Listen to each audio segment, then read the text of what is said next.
Welcome back to Proxamer, everybody. And today we're going to be talking about the nerfs to both the Eldritch Storm stratagem and, of course, the Hail of Doom Far-Flung Craftworld trait, both of which have recently undergone some pretty significant nerfs.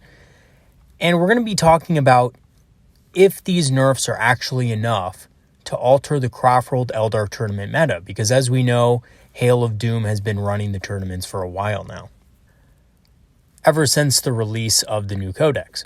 So what we're going to be doing in this video is we're going to be taking a look at Eldritch Storm and the Hail of Doom nerfs, and we're going to be kind of talking about if these nerfs were actually enough to shift the Craftworld Eldar competitive meta away from Hail of Doom, away from shuriken weapons for the most part, and onto possibly new and better things. So let's go ahead and get right into it. So the first thing we're going to look at is the Hail of Doom Far-Flung Craftworld trait and the nerf that it got. So Hail of Doom didn't get a nerf in the traditional sense where the rule itself was nerfed. What it did was it got changed to be basically Far-Flung Craftworld exclusive, which means that you can only take Hail of Doom.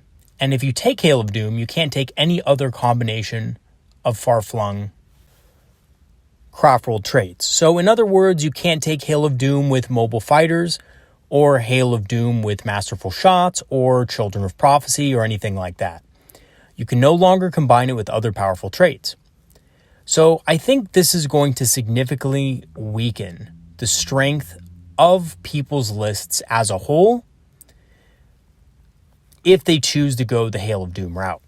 Even though shuriken weapons are still going to be very effective because the rule itself hasn't changed, the strength of your list overall is going to be affected by this.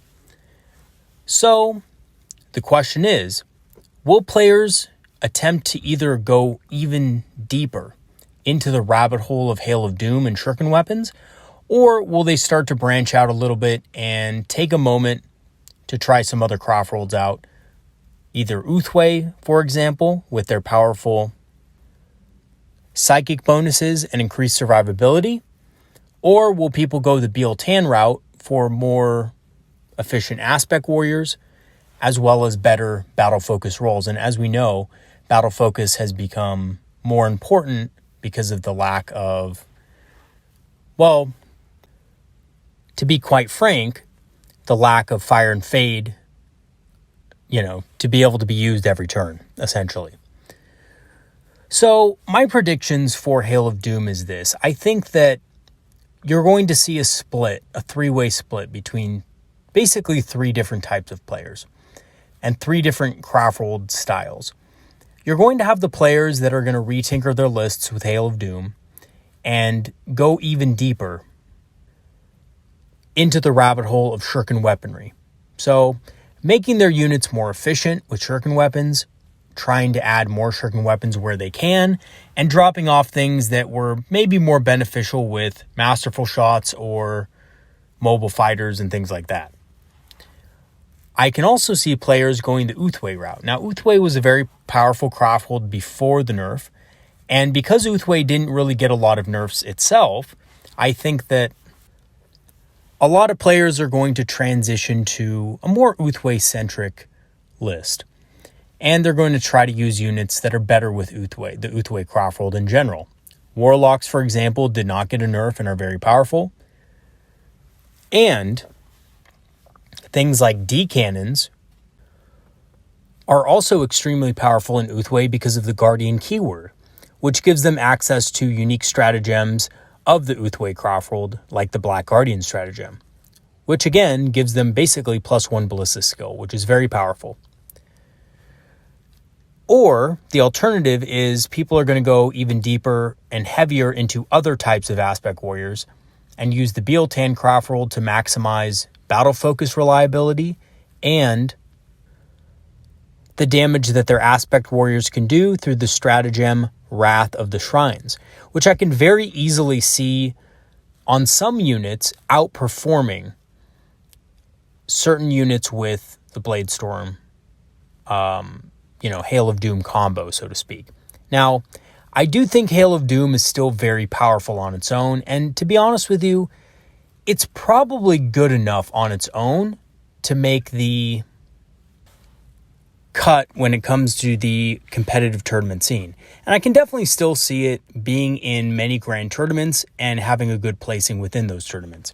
However, I just think that Eldar players in general are going to branch out a little more, and you're going to see a little bit more versatility within people's lists, especially at the competitive level. I think, like I said, Bealtan, Uthway are going to be the Craftworlds that can compete very well with Hail of Doom style lists, just because they're a little bit more versatile. And again, they offer a lot of bonuses that Hail of Doom lists just won't have. I think the problem with Hail of Doom lists now is they're too front-loaded, which means they're too focused on dealing a lot of damage in quick succession, and that can be great for getting an alpha strike on an opponent and doing a lot of massive damage, but it could be lacking in other areas.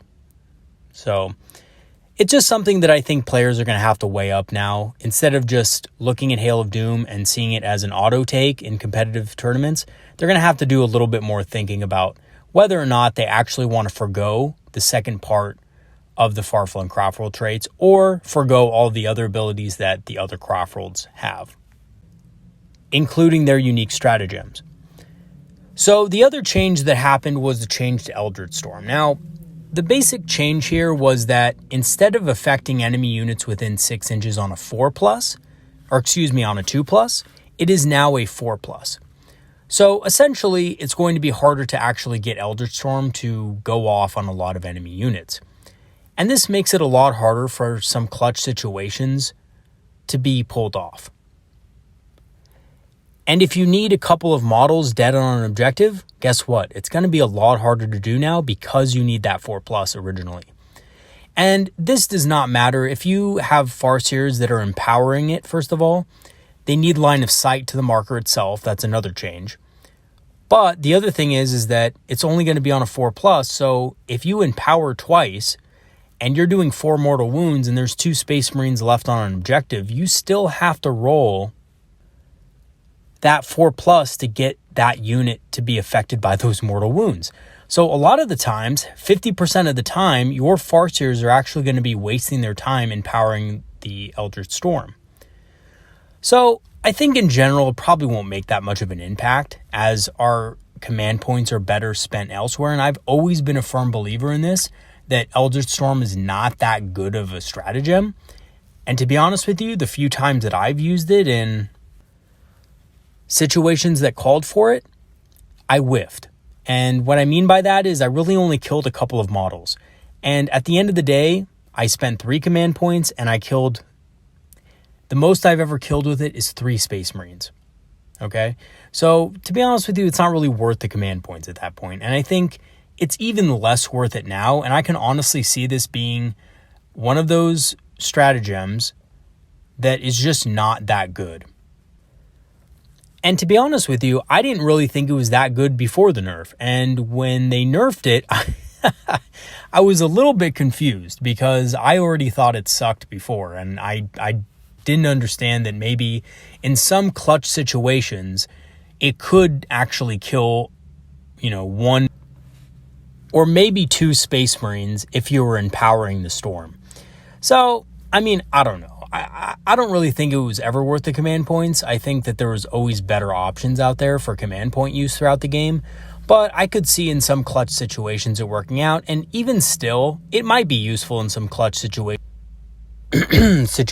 But to be honest with you, like I said, it's going to be very rare. And it's probably not going to make any sort of impact on any kind of meta or tournament scene whatsoever. I think regardless of how good Eldritch Storm is, even if they removed it completely, I don't think it would have any impact on the number of Farseers players are going to take in the competitive scene, which, to be honest with you, I don't think has changed. I think it's still going to be 2 to 3 Farseers in competitive lists, maybe an Autarch or maybe Baroth.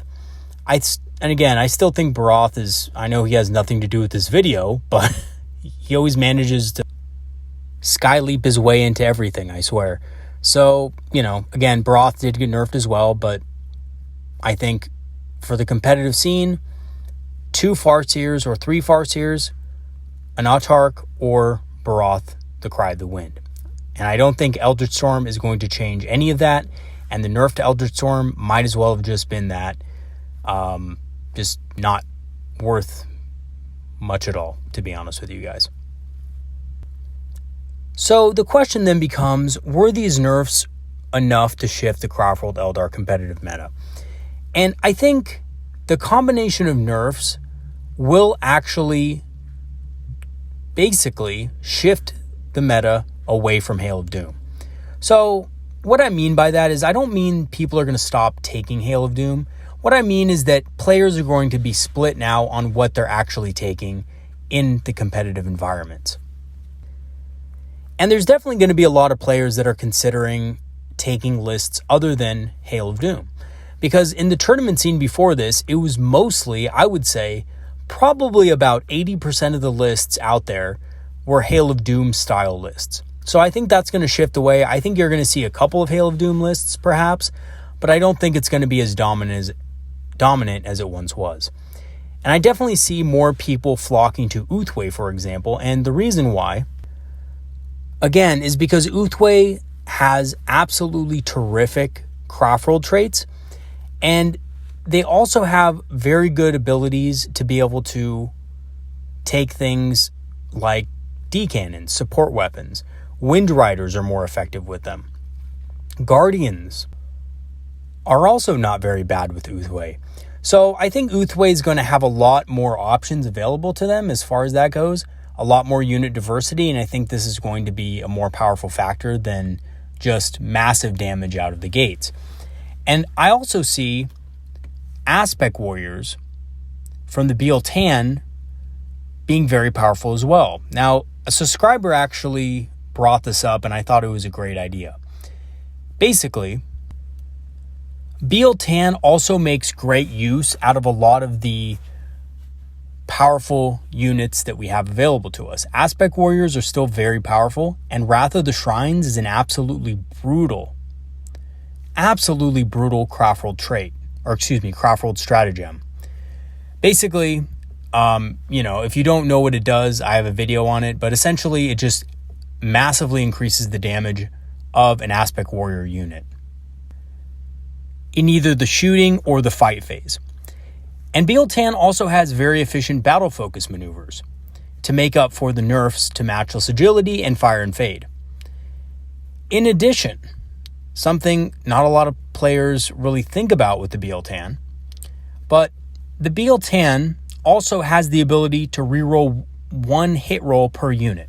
Now, this may not seem like that much to begin with, but in fact, on single unit entities like Fire Prisms or maybe single D-cannons or things like that, this can be extremely effective. And here's the other thing. The Craftworld Biel-Tan also has a Warlord trait that is basically a second guide. So this can really help out a lot, and I think that this is probably, again, one of the best Warlord traits in the game if you are playing the Biel-Tan Craftworld. So that can be basically another Farseer. Casting Guide, which under normal circumstances wouldn't be possible, right? Because you can't cast the same power twice in a turn. But with this Warlord trait, it's essentially the same thing, except you don't have to cast it as a Psyche power. It can't possibly fail or be denied, and you just get it automatically. So honestly, a fantastic way to get some rerolls, and Biel-Tan are also in a position to be one of the most dominant Craftworlds going forward, I think. So what about the nerfs to Eldritch Storm? So, like I said before, I think that really this won't affect the meta at all, as people certainly did not build their lists around Eldritch Storm, and to be honest with you, it was always an afterthought for me every single turn. And I think while the nerf again will affect some clutch situations, in the grand scheme of things, it's not going to make any difference at all.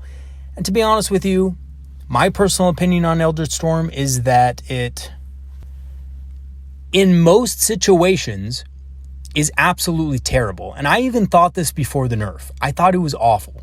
And maybe I'm wrong, but it just seems to me that most opponents that know that you have access to something like that are not going to clump their troops super far apart. And in fact, every single game I've played within my gaming group, every single player, to some extent, was aware of what Eldritch Storm did and spaced out their guys so that it couldn't get more than 2 units.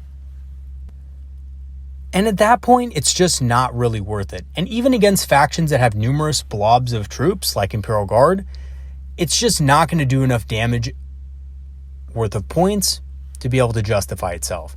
Remember, it costs 3 command points to use. Even if I'm killing 8 Imperial Guardsmen, that's still not an effective use of those command points. There's much better things you can be spending the command points on, especially since command points are going to be a little bit slim in the early turns now. So, in conclusion, I really think that the nerf to Hail of Doom is significant enough that most players are going to seek other options within the Craftworlds. And I think that either players are going to double down on Hail of Doom and go really hard on it and go all into it to find ways to maximize it even further, right? But I suspect that if they do this, that will make their lists lacking in other areas. And I actually think this nerf is kind of good news. I'm actually a little bit glad that Hail of Doom got nerfed, because now more players are going to be more open to other options like Uthway, Biel-Tan, and some of the other Craftworlds. Actually, between you and me as well, I think that the Alatok are going to be a strong faction as well because of their synergy with Rangers, support weapons, and of course, the fact that they have army-wide light cover and pretty much army-wide dense cover for most of their units will make up for a lot of the nerfs that we have actually sustained. All right, everybody, that's it for today's video. Leave some comments about what you guys think about the nerfs to Hail of Doom, whether or not you think it was warranted, or just give me some general thoughts about maybe what do you think is going to change, what are people going to start running as far as Craftworlds and stuff like that, and just your general comments and questions about Hail of Doom and the new changes. All right, everybody, that's it for today's video. I'll see you guys later. Peace out, everybody. Have a good one.